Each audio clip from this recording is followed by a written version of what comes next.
Welcome back to another technical deep dive here in the debug zone. Today we're tackling a big question and breaking it down with insights from other users. Hopefully this clears up some misconceptions and helps you get the answer you need. So buckle up, stay a little curious, and let's jump right in.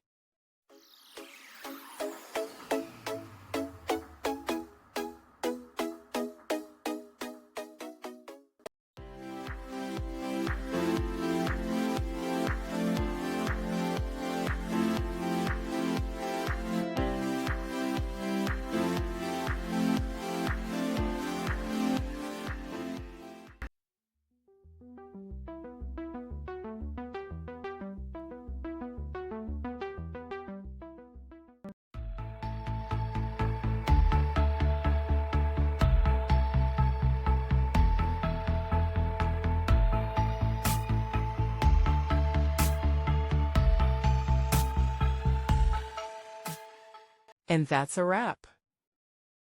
I hope you found the answer you were looking for. If you did, take a second to hit that subscribe button. It really helps out. And let me know in the comments which solution worked best for you. See you next time in the debug zone.